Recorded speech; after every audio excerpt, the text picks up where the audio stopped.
Sa ating huling pag-aaral in the Gospel of John, which was about a few Sundays ago, natutunan po natin kung bakit po mas dakila ang ating Panginoon Hesukristo kaysa kay Juan, tagapagbautismo. Unang-una, sinabi po ni Juan kanina in verse 30, kailangan lalo pa siyang makilala at ako na may makalimutan na. Dito ho natin natuklasan mga kapatid that ang ministeryo po ni Juan tagapagbautismo, his sole ministry of 6 months was to introduce the Lord Jesus Christ. Bagamat ang kanyang ministeryo ay maikli, at bagamat siya po ay mas patanda sa ating Panginoon pagdating sa laman by 6 months, at bagamat siya po ay pinsan ng ating Panginoon pagdating sa laman, nonetheless, alam po ni Juan tagapagbautismo that when it comes to the story of redemption, hindi siya ang bida. Hindi siya ang superstar. Hindi siya yung sikat o sentro ng mundo o sentro ng atensyon. Kundi ang kanyang gampanin lamang in the 6 months of his ministry ay maipakilala po sa Israel kung sino ang kanilang Mesiyas. Dito ho natin nakita sa ating pag-aaral in the Gospel of John that mas dakila po ang ating Panginoon kaysa kay Juan tagapagbautismo dahil unang-una bago pa man dumating si Juan, nariyan na ho si Hesukristo. To which sinabi po ng Biblia, He is greater than me and I am only after Him because He was there before me. Before the world was, bago pa ho dumating si Abraham, bago pa ho likhain ang buong mundo, nariyan na ho ang ating Panginoong Hesukristo. At dahil po patapos na ang ministeryo ni Juan tagapagbautismo, ang sabi po ng Biblia na nagkaroon po ng kaisipan ang kanyang mga alagad. Nung makita po nila ang lahat ng mga alagad ni Juan at yung mga ibang alagad ay lumalapit na po kay Jesus. Kaya bilga po sila nag-isip, John, teacher, rabbi, look at everyone. Everyone that you are baptizing, everyone that is listening to you, they are now going to Jesus. Why is that happening? Na sa madaling salita, sa ating modernong henerasyon, kapag may mga nakikita po ang mga ibang religious leaders na ang kanilang mga miyembro ay lumilipat sa ibang mga ngaral, dahil doon sila nabubusog at natututo, nagagalit sila. Nagkakaroon po sila ng mga inggit o inggitan, masamang pag-iisip. Pero inilinaw po ni John, instead of magalit si Juan, instead of mainggit si Juan sa kanyang pinsan who is also his Lord, at sabi po ni Juan, ang aking ministeryo is this, I am the friend of the bridegroom. And when the bride is coming, the friend of the bridegroom ay tuwan-tuwa dahil nakikita niya that the bride and the bridegroom are going to be consummated. So ang tungkulin ko lamang mga alagad is that when that bridegroom comes, ako'y mawawala na sa eksena. He must increase. I must decrease. Yan ang katungkulan at mentalidad dapat ng bawat Kristiyano. Hindi dapat maibida ang ating mga kaloob o maibida ang ating ministeryo o maibida ho ang ating simbahan o maibida ang mga nagagawa po nating kabutihan sa harapan po ng Diyos. Kundi ang maibida lamang ho mga kapatid, ay walang iba kundi kay si Kristo na siyang nagligtas ho sa atin. Dahil kapag binida ho natin ang ating mga gawain, binida ho natin ang ating mga pag-aari-arian, o binida po natin ang ating mga sarili at yung mga kakayahan ho natin, nagkasala ho tayo sa Diyos. And yet sinabi ng ating Panginoon, ang pinakadakilang propeta sa lahat ng mga itinalaga ng Diyos na maging propeta ay hindi si Elijah, hindi si Moises, hindi si Isaiah o si Jeremias o si Ezekiel o si Jonah. Bagamat ginamit ang mga ito na malakasan, ang sinabi ng ating Panginoon, ang pinakadakilang propeta when it comes to prophets, ay walang iba kundi si Juan tagapagbautismo. But how? Paano ho siya naging dakilang propeta? He never created a miracle. He's never performed a miracle. He's never had a long prophetic ministry. Matter of fact, 6 months lang ang kanyang ministeryo. And sinabi po ng Biblia, He is the greatest prophet. Why is he the greatest prophet? Dahil ang lahat ng pinahayag ni Isaiah, ang lahat ng pinahayag ni Ezekiel, lahat ng pinahayag ni Daniel ay patungo po sa pagdating ng Mesiyas na hindi po nila nakita sa laman. Pero itong Juan Tagapagbautismo, bagamat 6 months lang ang kanyang ministeryo, his ministry was the greatest of all prophets because he was able to introduce to Israel in the flesh ang Mesiyas that the other prophets prophesied about 800, 900, 1,000 years before. And that being said, nais po ipakita ho sa atin ng Biblia, both pa ho to the ministry of Christ, why He is greater than John. Pero maari ho natin tanungin, bakit po sinabi ng Biblia, bakit po sinabi ng ating Panginoon Jesus na siya po ang dakila sa lahat? What does it mean when Jesus and John proclaim that Jesus is greater than all? Marami po mga bagay na itinuturing po natin dakila sa ating buhay. Dakila ang aking mga magulang. Dakila ang aking mga anak. Dakila ang aking trabaho. Dakila ang aking mga minamahal po sa buhay. There are many things na itinuturing po ng tao bilang dakila para sa kanila. Dakila ang kotse. Dakila ang aking bahay. Dakila ang aking sweldo. Dakila ang aking tradisyon. Pero pagdating po to the biblical definition kung ano po ang dakila, hindi pamilya, hindi asawa o anak, hindi simbahan, hindi ang ating sweldo o bahay o pag-aari dito sa mundo. Ang sabi ng Biblia, meron lang na natatanging dakila sa lahat. At ang sabi ng Biblia, yung dakila sa lahat ay ang Panginoong Hesukristo. Siya ang mas dakila kaysa sa emperador. Mas dakila po siya sa prime minister. Mas dakila po siya sa presidente.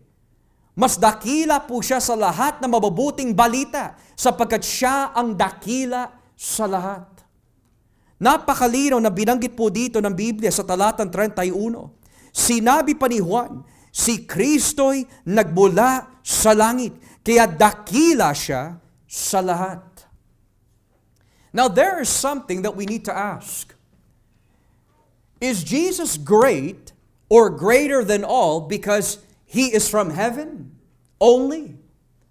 We can make the argument that ang mga anghel ay nagmula sa langit. We can make the argument that all the heavenly beings na dumuluhod po sa Diyos ay nagmula sa langit. And yet the Bible says, hindi sila kasing dakila ng ating Panginoon. Bakit po si Kristo ang pinakadakila sa lahat?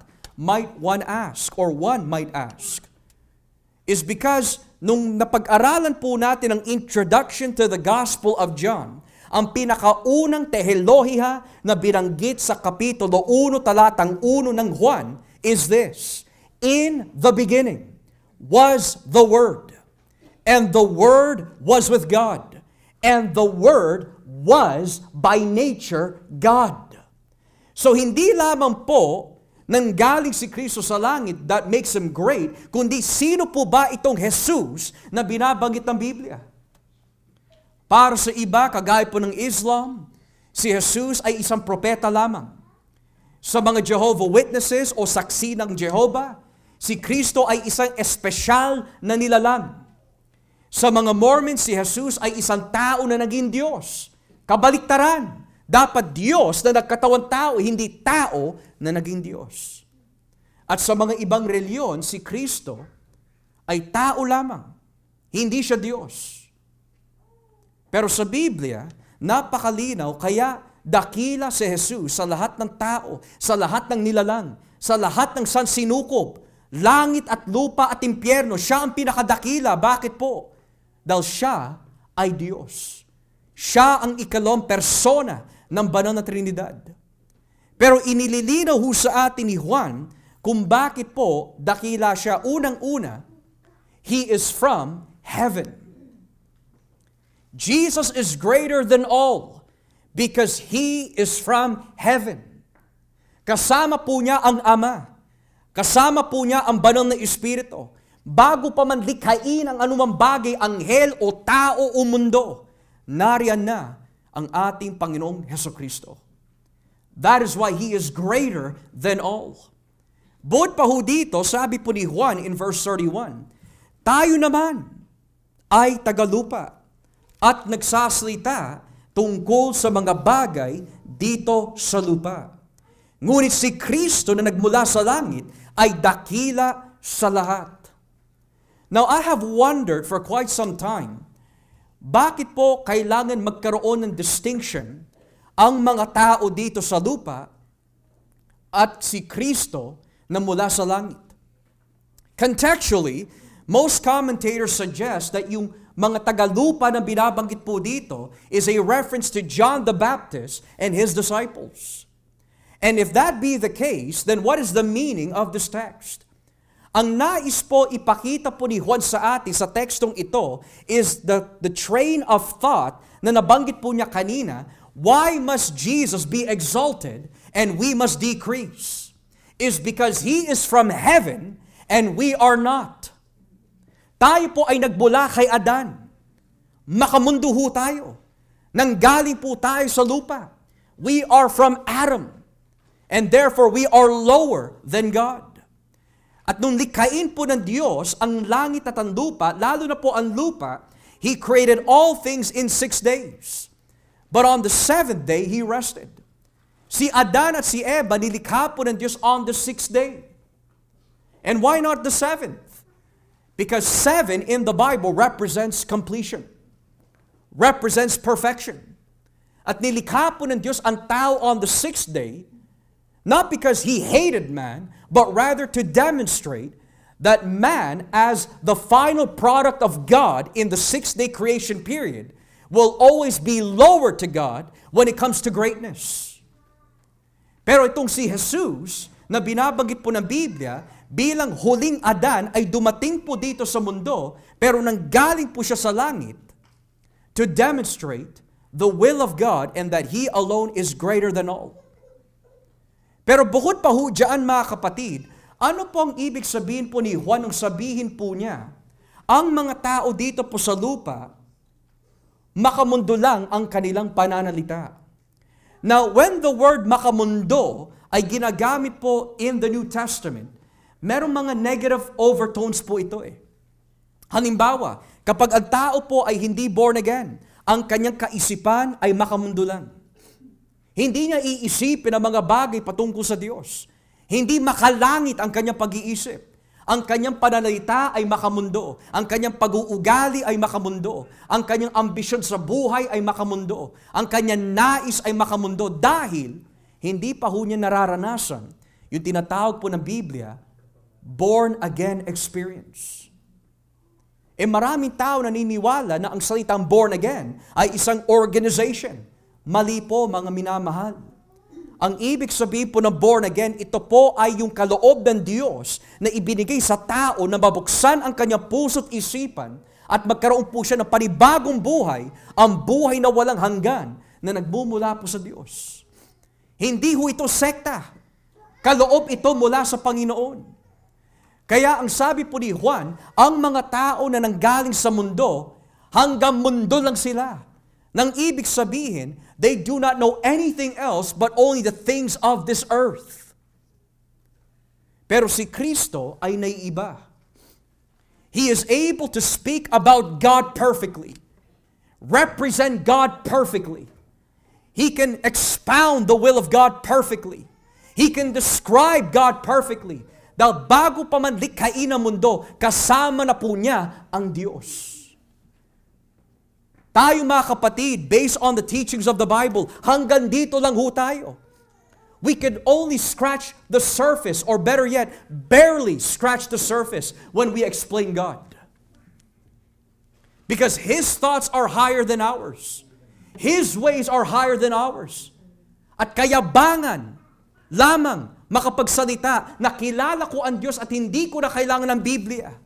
Kalokohan ho yun mga kapatid. Si Isaiah can only speak upon God under inspiration Pero kapag wala yung inspiration po ng Diyos, wala ho siya masasabi patungkol sa Diyos. Ganoon din si Juan. Without the supernatural guidance of the Holy Spirit, he cannot proclaim Christ. At ganoon din po tayo mga kapatid. Kapag wala yung gabay ng banal na Espiritu, hindi ho natin magagawa na unawain ng Diyos, unawain ang kanyang mga salita. Sapagkat makalaman ho tayo eh. Galing po tayo dito sa mundo. At sa pag-aaral po ng teolohiya, hindi magagawa ni Adan at ni Eva na makilala ang Diyos kung hindi nagpakilala ang Diyos muna sa kanila. Because he that is of the earth only talks, breathes, lives like the earth. Kaya sinabi po sa atin ng Biblia, do not love the world, neither the things of this world. Why?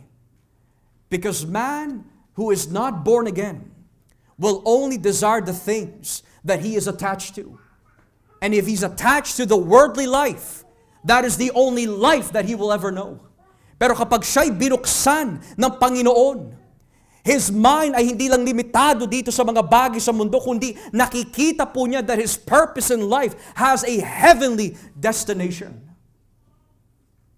That is why Jesus is greater than John the Baptist. John the Baptist can only go as far as God is great, God is good, but Jesus is different. He can surpass the teachings of John the Baptist. Dahil naipapakilala po niya kung sino ang Ama to a greater degree. Sino ho sa ating taas po ng kamay ang makapagsasabi, ako, kilala ko ang Diyos so perfectly that I can describe every inch, every degree, every angle of the person and attributes of God. Wala kahit ni isa. Kaya, mag-iingat po tayo sa ating mga napapakinggan mula po sa mga tao sa mundo. Kilala ko ang Diyos. What is your basis? If your basis is only tradition, if your basis is only your own mindset, pero lihis sa tinuturo na Biblia, sinungaling ka.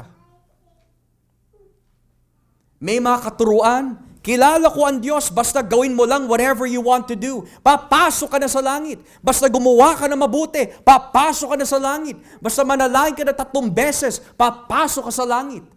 Kilala ko ang Diyos. Pero kung titignan po natin yung mga lumabas sa bibig ng mga taong yan, at ikukumpara po natin sa katuruan ng Biblia, sinungaling sila. Kung sasabihin po ni Brother Joshua, ang Diyos ay pag-ibig, hindi mo na kailangan magsisi. Pwede ka na pumasok sa langit. Pero sinabi ng Biblia, walang papasok sa langit na hindi nagsisisi. Na hindi tumatanggap kay Kristo. Sinungaling ako. Because I'm speaking about something I do not know. May mga paniniwala, kagaya po nito, ang lahat ay papasok sa langit dahil ang lahat ay anak ng Diyos. Pero kung titignan po natin yung katuruan ni Jesus, sabi ni Jesus, hindi lahat anak ng Diyos. Hindi lahat papasok sa langit. Hindi sa pamagitan ng mabubuting gawa, papasok ka sa kaharian ng Diyos, kundi kung ikaw ay magsisisi at sasampalataya sa Kanya, doon ka palang papasok sa Kanyang kaharian. So, sino ang sinungaling? Yung taong makamundo o si Jesus na nagmula sa langit? This is why Jesus is greater. Because He can describe who God is. We cannot. Kung hindi dumating ang Panginoon dito po sa mundo, paano ho natin malalaman na ang Diyos ay Espiritu? Ang paniniwala po ng mga tao sa mundo is, ang Diyos ay isang matanda na nakaupo sa trono na may hawak na fork at may hawak na sword. That's not God. Ang sabi po ng Biblia sa Juan 4, talatang 24, ang Diyos ay Espiritu. Sino nagpaliwanag ho nun? Si Jesus. The only one that can preach about what God likes, what God hates, what God desires, is Christ. Hindi natin magagawa to explain who God is kung wala ang Biblia. Sapagkat ang Biblia ay nagmula sa Diyos. Ang Biblia, mga kapatid, ay produkto ng Diyos. Nang ibig sabihin, sa panahon ni Jesus, habang pinapaliwanag po niya kung sino ang Diyos, at nung kinasihan sila Pablo, kinasihan po sila Pedro, habang sinusulat po nila kung sino ang Diyos, inilalagay po ito on paper, on a manuscript. And from the originals, iningatan po ito para malaman po natin kung sino ang Diyos. Kaya kung ang Diyos na ating pinaglilingkuran ay hindi tumutugma sa Diyos ng Biblia, dumikha ka na ng ibang Diyos sa iyong kaisipan. At yun ang binabanggit po ng Biblia sa 10 utos, "Thou shall have no other gods before me." Kapag ibang Diyos ang iyong pinaglilingkuran, pero hindi yan yung Diyos ng Biblia, nagkasala ho tayo sa Kanya. Kaya ang pinakahuling pinayo at inutos po ni Juan sa unang Juan 5, talatang 21, "Mga anak, dumayo kayo sa mga Diyos-Diyosan." At ang ibig sabihin po noon, yung Diyos-Diyosan na tinutukoy po sa unang Juan 5, ay hindi yung mga ribulto na ginagawa po ng mga tao, na niyari po sa ginto at pilak o bato, kundi gumagawa sila ng ibang klaseng Hesukristo na hindi tumutugma sa Biblia. Kaya Jesus is greater than all. Because not only is He from heaven, but He represents God in a way that you and I cannot fathom. Moreover, in verse 32, ipinapahayag niya ang nakita at narinig niya sa langit, ngunit ilan lang ang naniniwala sa kanyang pahayag. Yan po ay totoo, mga kapatid. Lahat ng mga reliyon na nakikita po natin sa ating mundo, hindi nila mapapantayan si Jesus. In Islam, Muhammad is their authority. Kung ano yung sinabi ni Muhammad, yun ang tunay at tamang pananaw patungkol sa Diyos. Pero may problema. Si Muhammad ay hindi nagmula sa langit. Si Muhammad ay hindi kinasihan ng Diyos. Kaya hindi niya mare-represent ang Panginoon in a truthful or accurate way. Matter of fact, the God of Islam, mga kapatid, ay hindi nagmamahal. Inuutos po ni Allah, yung Diyos ng mga Muslim, na patayin ang mga hindi naniniwala sa kanilang katuruan, pugutan ang kanilang mga ulo. Hindi yan ang Diyos ng Biblia. At sa yung Diyos po ng mga Muslim, si Allah, wala siyang anak. Wala siyang buktong na anak. Pero ang Diyos ng Biblia, meron siyang buktong na anak, si Jesus. So Muhammad is disqualified from representing God. When you look at Iglesia ni Cristo, itinalaga ang reliyon na ito in the year 1914 in Santa Ana, Maynila, Philippines. At ang naging founder po nito ay si Felix Manalo, na dating pastor ng mga Sabadista. Tumiwalag. At nagkaroon po daw siya ng isang kaalaman mula po daw sa Diyos na siya ang huling sugo ng Diyos. Pero si Jesus ay hindi Diyos. He is disqualified in representing God. When you look at all the religions of the world, mga kapatid, they all have a point of view of who God is. But it is false. Bakit po?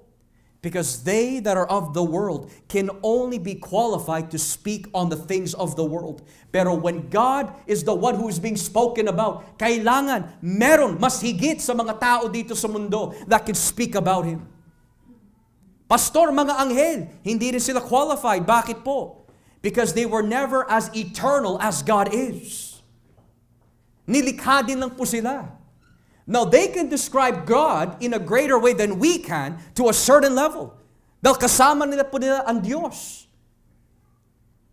Pero may hangganan din ang mga anghel because they also were created. It has to be someone who is infinite. Someone who is co-powerful, co-existent, co-eternal, that can explain and represent God perfectly. At yan po ay walang iba kundi si Jesus. Hindi ang Pope of Rome, hindi si Maria, hindi si Apostol Pablo o si Pedro, kundi si Jesus lang. Kaya ang katuruan po ng Biblia ay napakalinaw. Si Jesus is the image ng hindi nakikitang Diyos. He is the image of the invisible God. Kaya nagtatanong si Andres, nagtatanong po yung mga alagad, sila Philip, Panginoon, who is God? Can you show us the Father? Show us the Father. Pero sabi po ni Jesus, if you have seen me, you have also seen the Father. Now, He's not saying ang Ama at ang Anak ay iisang persona. What He's saying is, lahat ng naririnig mo sa akin, lahat ng nakikita mo sa akin, lahat ng itinuturo ko sa inyo, lahat ng ginagawa ko, yan din ang ginagawa at sinasabi ng Ama. Jesus is greater than all. Ngayon, bakit hindi naniniwala ang mga tao sa sinasabi po ni Jesus? Because ang tao po may sariling pananaw yan of who God is. Kausapin niyo po ang isang bakla, sasabihin nila, ang Diyos ay pag-ibig, sinasangayunan niya ang aking pamumuhay. Kausapin mo ang isang lasenggo, kilala ko ang Diyos, siya ang lumikha ng alak, di ba? He turned the water into wine. Kausapin niyo ang isang babaero, tao lang naman ako, pero mauunawaan naman ako ng Diyos. Iba ang pananaw ng bawat tao pagdating sa Diyos. Bakit po? Dahil hindi Biblia ang kanilang basihan, kundi ito. Kapag ito ay hindi tumugma dito, Diyos-Diyosan na ang iyong pinaglilingkuran. Kaya hindi matanggap ng mga tao yung paraan ng Diyos. Hindi matanggap ng tao kung sino ang Diyos. Sinasabi ng tradisyon, basta sumimba ka lang, manalangin ka lang, papasok ka na sa langit. Basta wala kang hinahamak sa iyong kapwa, papasok ka na sa langit. Pero sa Biblia, we are not saved by good works, but by grace. Sa ibang reliyon, ang Pope at si Maria ang magliligtas sa atin. Sa Biblia, isa lang ang tagapamagitan between God and man. And that is Christ. All the religions are of the earth. And therefore, they can only speak on an earthly basis. Pero itong Jesus ng Biblia, He is from heaven. And therefore, with full authority, can speak, can teach, can show who God is. So that being said, pagdating po dito sa talatang 33, ngunit, ang naniniwala sa pahayag niya ay nagpapatunay na totoo ang mga sinasabi ng Diyos. Whoever has accepted it, referring to the words of Christ, has been sealed or certified that God is truthful. Now what does that mean? You have the seal. You are certified that God is truthful. Yung ginamit po na salita po dito, according to its ancient language, refers to a seal of certification. Nang ibig sabihin, kapag ito'y tinatakan na ng may autoridad, ito'y nagpapatunay na lahat na nakasaad po dito in the seal ay totoo. Ngayon, anong ibig sabihin po niyan? That those who believe on the words of Christ has a certification that they know that God is true. Ang ibig sabihin po nito is this, mga kapatid. Ang sino man naniniwala sa katuruan ni Kristo at ito'y pinamuhay po nila, sumasa kanila, mga kapatid, ang biyaya ng Diyos upang matuklasan po nila na ang Diyos ay totoo. Marami mga tao na hindi naniniwala na si Kristo po ay isinugo ng Diyos. Marami po mga tao na naniniwala na si Kristo, bagamat nagbula siya sa langit, hindi siya Diyos. Ngayon, itong sinasabi ho sa atin ng Biblia. Lahat na nakasaad po dito na itinuro ng ating Panginoon, kapag hindi po ito tinanggap o pinaniwalaan, at may sarili ho tayong pananaw, ginagawa mong sinungaling ang Diyos. Kapag sinabi ng Biblia, ang lahat ay nagkasala, pero sasabihin natin, mabuting tao ako, ginagawa mo sinungaling ang Diyos. Kapag sinabi ng Biblia, walang papasok sa langit, maliban lang sa mga sumasampalataya kay Jesus. Pero sinabi mo, hindi. Membro ako ng church eh. Binautismo na ako sa church eh. Ginagawa mo sinungaling ang Diyos. Nung sabihin ng ating Panginoon, unless you repent, you also will perish. Pero sasabihin natin, no. Mapagmahal ang Panginoon, I can keep the world and keep Christ at the same time. Basta balanse lang. Ginagawa mong sinungaling ang Diyos. So when the Bible says that when you accept Christ, you believe Christ, at tinatanggap mo lahat ng katuruan po dito, nangangahulugan, tinatanggap mo na ang Diyos ay totoo. Ngayon, ano po ba yung mga sinabi ng ating Panginoon na kailangan tanggapin?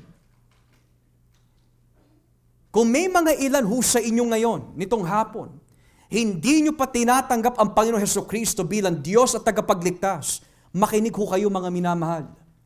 Dahil kapag kayo'y namatay na hindi nyo pa tinatanggap si Jesus, at namatay ho kayo na hindi pa napapatawad ang iyong mga kasalanan, hindi langit ang papasukan po ninyo, kundi impyerno. Bakit mo nasabi yung pastor? Basahin po natin yung sinabi ng ating Panginoon sa Juan Kapitulo 8. Tignan po natin kung ano sinasabi ng Panginoon Hesukristo in John chapter 8, beginning at verse 23. Tignan niyo po sinasabi dito. John chapter 8 verses 23 and following. Tignan niyo ho. Sinabi ni Jesus sa kanila, kayo'y makamundo at ako'y makalangit. Verse 24. Kaya sinasabi kong, mamamatay kayo na hindi pa napapatawad ang mga kasalanan ninyo. Sapagkat kung hindi kayo maniniwala na ako ang Kristo, tiyak na mamamatay kayo na hindi pa napapatawad ang mga kasalanan ninyo. Now what does that mean? Unless you believe that I am He, you will die in your sins. It simply means, mga kapatid, to refuse to acknowledge Christ as Lord and to refuse to accept Him as Savior, to live for Him, to forsake sin and the world, and to live for Christ. If there is a full power refusal to do such a thing, sabi po ni Kristo, you will die in your sins. Hindi sinabi ng Panginoon, basta umattend ka lang ng church, tumugtog ka sa church, mag-ikapu ka sa church, mapapatawad ang kasalanan mo. Ang sabi po ni Jesus, I am from heaven, you are from the earth. You want to reach the Father's realm, which is heaven? You need to accept me as the one who is the Christ. Because unless you do, you will die in your sins. Marami na po tayo makilala na mga minamahal po sa buhay na namatay na hindi tinanggap si Jesus. I have friends who have died who did not receive Christ. I have grandparents who have died that did not receive Christ. May mga minamahal po tayo, mga kapitbahay, kaibigan, kamag-anak that has died and have not received Christ. And Jesus says, unless you receive me for who I am, you will die in your sins. Nang ibig sabihin, ang lahat ng papasok sa impyerno ay yung mga taong hindi ibinigay ang kanilang buhay o nagsisi sa Diyos. At ano po ang ibig sabihin ng pagsisisi? It means there is a change of mind. Nakita mo na yung ganitong klaseng pamumuhay ay baluktot sa harapan ng Diyos at kailangan baguhin upang siya'y malugod. Hindi yung Monday, magpapatotoo sa Panginoon, Lord, forgive me. Then Tuesday, babalik ka naman sa dati. That's not repentance. Repentance has great sorrow and remorse over your sins. At nakikita mo na itong klaseng pamumuhay, itong klaseng mentalidad, ay salungat sa Diyos. And you believe that if you continue in that lifestyle, you are grieving God. Ang tunay na pagsisisi, mga kapatid, is that araw-araw binabago ka ng Diyos. May pagbabago sa iyong buhay. Pagdating sa panlabas, pwede ho natin dayain at lokohin ng tao. Ako, kaya niyo po lokohin, mga kapatid. At kayo, kaya ko rin po lokohin. Dahil by nature, manloloko ho tayo eh. Pero ang isang bagay ay isang tao na hindi ho natin, o isang persona na hindi ho natin manloloko, ay ang Diyos. Jesus made it very clear. Lahat ng aking tinuro, lahat ng aking ginagawa, ay nagpapatunay na ako'y sinugo ng Diyos. Ito ang gusto ng Diyos. Kaya nga nung binautismo si Jesus ano po sinabi ng Diyos Ama? This is my beloved Son. Listen to Him. Hindi sinabi, listen to me. Listen to you. Listen to them. Ang sabi po ng Ama, listen to Him. Why? Because He alone knows what I love. He alone knows what I hate. He alone knows what I desire and what I delight in. No one else can represent God but Christ. Yan ang tinuturo ng Biblia. Kaya purihin po ang Panginoon kung binigay nyo ang iyong buhay kay Kristo dahil sa Kanyang biyaya. Because napatotohanan po ninyo na tunay ang sinasabi ng Panginoon. And not only that, everyone that accepts Jesus Christ believes that God is true. Pero kung may mga ilan ho sa atin ngayon, you have not yet surrendered your life, but you believe in God. But you're not ready to commit your life to Christ. Ginagawa mo sinungaling ang Diyos. I don't need to be committed to Christ to be a Christian. I don't need to be a part of a church to be a Christian. I don't have to serve God the Bible's way to serve God. Ginagawa mo sinungaling ang Diyos. Dahil yung tinuturo ni Jesus na nakasaad po sa Biblia, yan ang paraan at kagustuhan ng Diyos. At maliban pa ho dito, wala nang ibang paraan na malulugod ang Diyos. So bakit po napakahigpit ng iglesyang ito? Bakit po, mga kapatid, ang kabanalan ang lagi ho natin ipinapangaral? Dahil yun ang gusto ng Diyos. Bakit natin pinapahalagaan ang pagtitipon? Na hindi po tayo simbang katoliko na papasok lang dan aalis na right after. Kundi pinapahalagaan po natin ang bawat isa dahil yan ang gusto ng Diyos. Bakit wala ho tayong ibang binibida ho dito kundi si Kristo? Dahil yan ang gusto ng Diyos. And bakit po alam natin yan ang gusto ng Diyos? Dahil yan ang itinuro sa atin ng ating Panginoon na siyang mas dakila sa lahat. To conclude, Pastor, by the grace of God, nauunawaan ko na ngayon kung bakit sinabi ni Jesus na siya ang mas dakila sa lahat. That's great. But here's a question that you must ask yourselves. Sino ang dakila sa inyo? Is it Jesus? Who is the greatest in your life? Is it your hobby? Is it your work? Is it your family, your wife, your children? The Bible says to love your children. The Bible says to love your wives. The Bible says to love your husbands, but not above Christ. And you'll read that in Luke chapter 9 and Luke chapter 14. If any man loves his father, his mother, his brother, his sister, his children, and his own life more than me, he is not worthy to be my disciple. That is very clear in Luke 14, verse 25 to 33. Very clear. Hindi maikakailahu yun. We know Jesus is greatest of them all. We know for John that Jesus was greater. We know for Paul that Jesus was greater. Pero para sa atin, mga kapatid, sino ang pinakadakila sa buhay natin? Sino ang pinakadakila? Kung hindi si Jesus, kailangan ho tayo magsisi. At hindi ho natin magagawa na gawin si Jesus bilang dakila sa ating buhay kung hindi ho tayo hihingi ng biyaya mula sa Kanya. Panginoon, I want to love Jesus the way that Jesus loved God. I want to know Jesus, not just intellectually, but salvifically and in experience. I don't want to just talk about Jesus. I want to live for Jesus. Hindi yun, papasok tayo sa simbahan.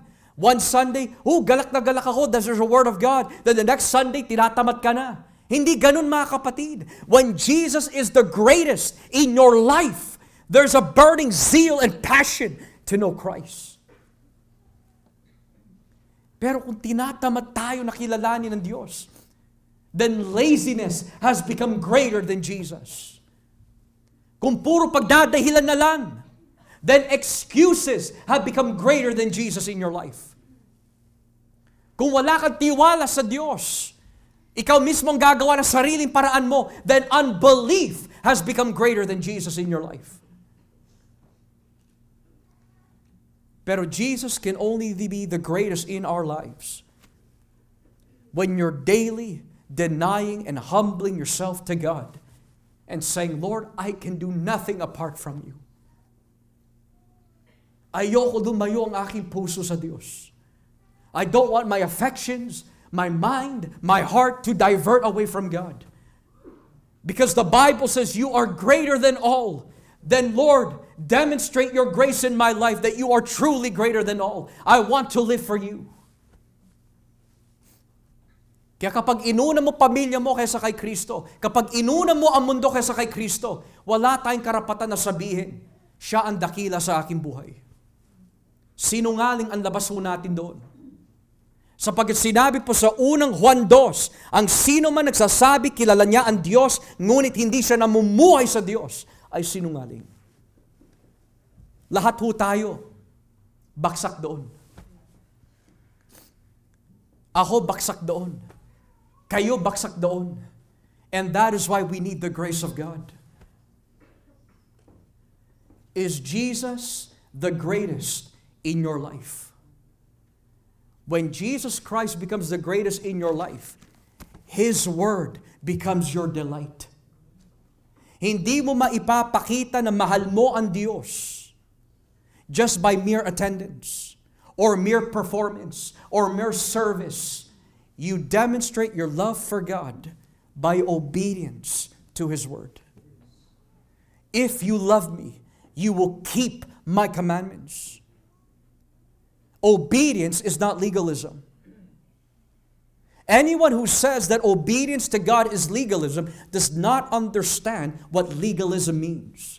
Legalism, by its simple definition, is lumilikha ka ng isang batas na hindi inutos ng Diyos upang ikaw ay maligtas. Ito ang legalism. Kapag dumating kayo dito sa simbahan at wala sa inyo na nakataksido, hindi kayo ligtas.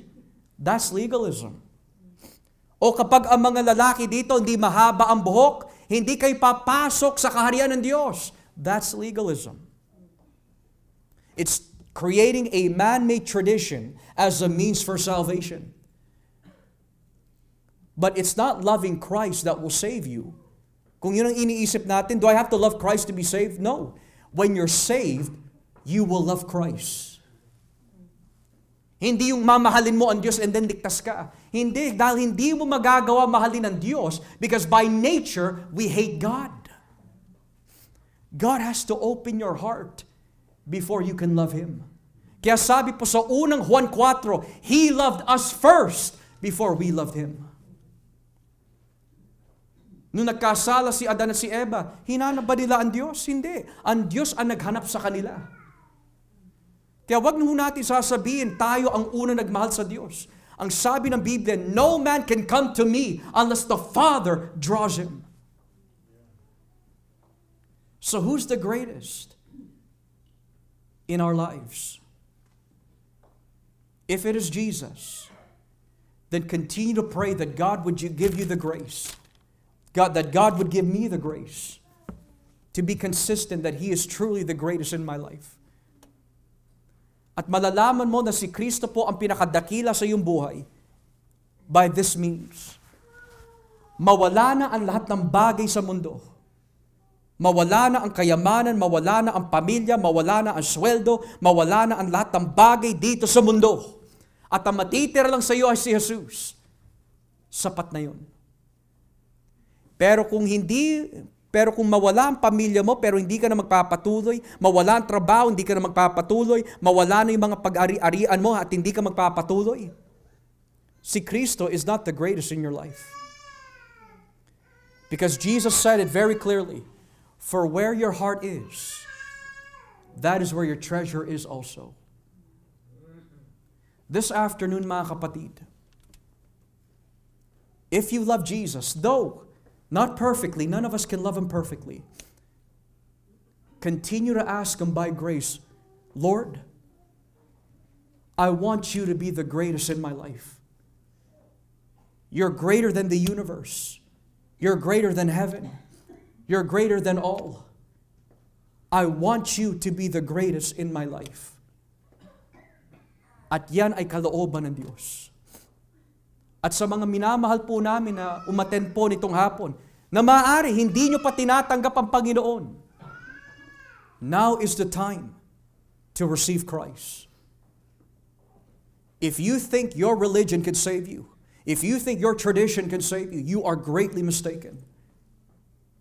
Unless you acknowledge that you are a sinner and you have broken the law of a holy God and you are unable to save yourself, and only Christ alone can reconcile you into a perfect and loving relationship with God the Father, you will not enter into His kingdom. But you will go to hell and face the eternal wrath of God. But there's hope. Today, if you will accept Christ, today is the day of salvation. Jesus died on the cross for your sins. He was buried and was raised after the third day. And God promises through Christ na ang sino man sasampalataya sa Kanya at magsisisi ay Kanyang ililigtas at patatawarin. Because Jesus is greater than all. Will you take this time to acknowledge and bow the knee to the greatest of them all, ang Panginoong Hesukristo? As we pray.